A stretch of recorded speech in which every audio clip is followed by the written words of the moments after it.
Hi, Joanne. Thanks so much for joining us today. Could we start off by you introducing yourself, a little bit more about your work at Oxford Properties Group, and also your professional background? Great to be here. Thanks for having me. I'm Jo McNamara. I am the EVP of Europe for Oxford Properties. I run the European business. I've been there been at the company for 15 years now, which feels like I've grown up at the company. Don't really remember a job before that, but before that I was at Hammerson, a UK REIT.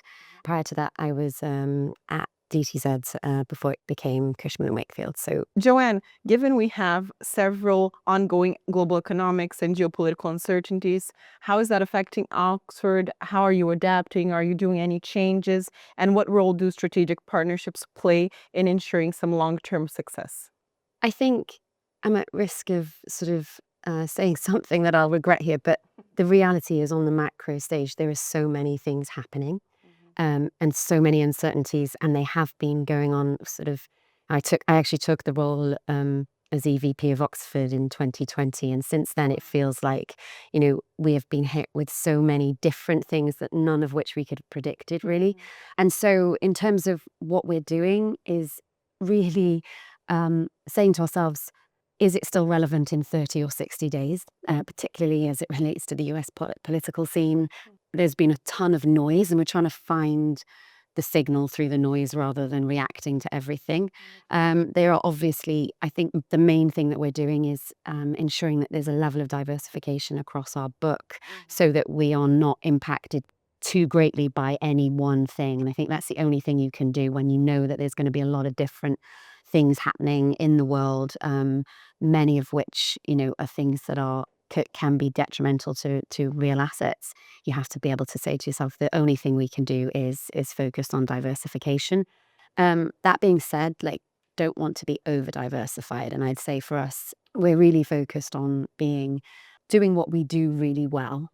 And then if we want exposure to things that we don't think we can do that well, perhaps letting others do that and allocating capital. So we do have the benefit of Oxford as being able to invest directly, invest through platforms, invest with JV partners, and or be an LP in a fund. So we can really invest in a very flexible way. What we're very focused on is what we invest in and who we invest with. And to your point around partners, the people that we partner with, it's probably number one or number two on the list of things we really consider, and we're focused on partnering with long-term like-minded capitals. You have, as you mentioned, a diverse portfolio, and that includes full range of different asset classes. What trends are you observing, and what are the various sectors that you feel, locations that you're overseeing? How is that shaping up the Oxford's investment strategy? Probably not trends as such, but we're very, very focused on the occupier and the affordability. I think with the cost of living increasing so much and the cost of debt increasing so much, that we're really, really focused on affordability across all sectors. So there's nuances within that. I think for offices, you're seeing a big bifurcation of quality, and you really want to be focused on kind of quality assets. Actually, for residential and for logistics, and those are probably our three focused sectors, particularly in Europe, we're less focused on the quality. It has to be good quality, but more focused on how affordable are those rents. Can you really drive performance in those assets without making them unaffordable? And I think that's probably the thing I'm most focused on from a kind of real estate on the ground standpoint. Okay. And if we grab the hook with sustainability, I know it's clearly a priority for Oxford. What are the biggest challenges that you're facing in this area when advancing your net zero goals? How are you integrating ESG onto your projects? Is that a priority in the time? Yeah, I mean, it has been a priority. I think I was at a GRI event in earlier this year, and somebody said, is it even relevant anymore? Of course it is. I think the reality is that it's been embedded into most teams now. Okay. So it is absolutely part of the asset management process, and it's taken a huge amount of learnings. It's taken a lot of education for our teams. We've been very, very focused and specific in doing that, and targeting our teams. But now, we have asset plans for every single asset that we own. We have plans with our partnerships and our platforms. It is a complex problem, though, so it's not something that we can achieve overnight. We're constantly striving. We're looking at, how the costs and the impact of those costs on the cash flow, as well as, the impact on the environment. But we don't just look at decarbonisation. We're obviously looking at, the physical risk and the physical climate risk with extreme weather events and things like that.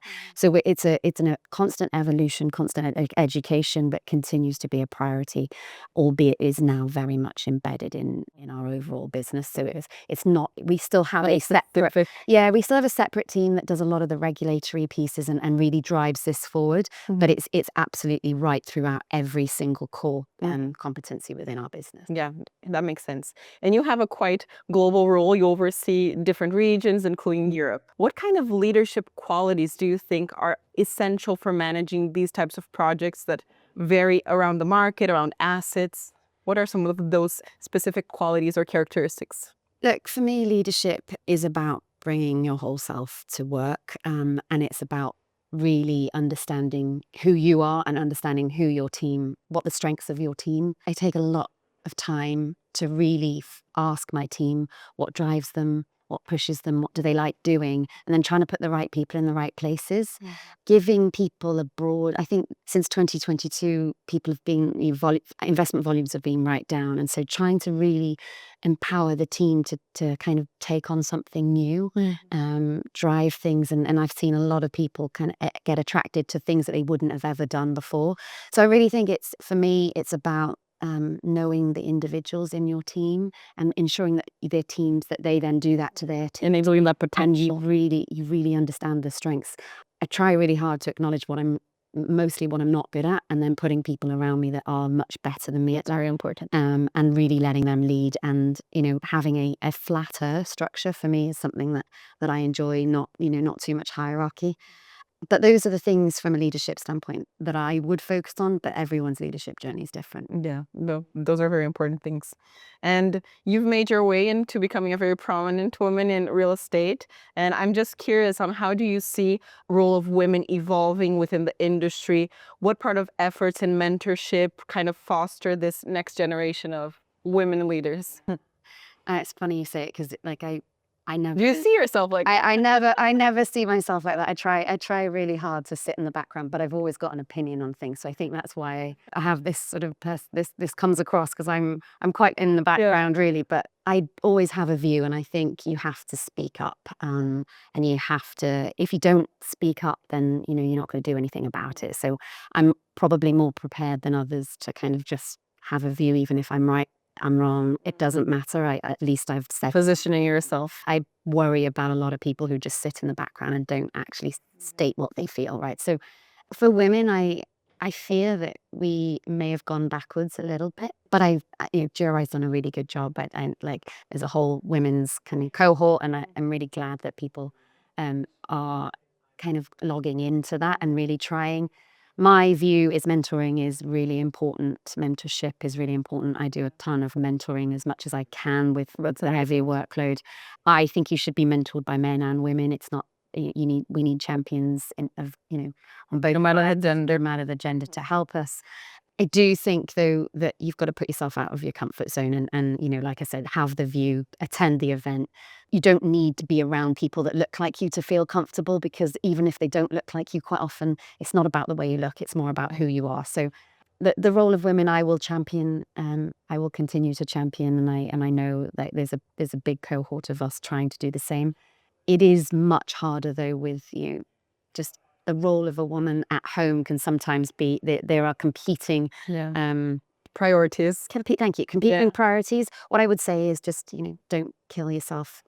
Accept that you're not going to do brilliantly at both at all times, and try and enjoy what you do on both sides. So. Yes, no, I totally understand. And you mentioned the benefit of the women initiatives that we have within the GRI. How else do you see that these gatherings impact your experience and your view on the real estate industry? I'm excited today to hear what people have to say. You get great people with great roles having a view, talking. And look, I'm a big fan of the women thing that you pulled together a couple of years ago, and so that hopefully we can continue. Thank you so much, Joanne. Very happy nice to to have chat. this time with you. And again, thank you so much for your time.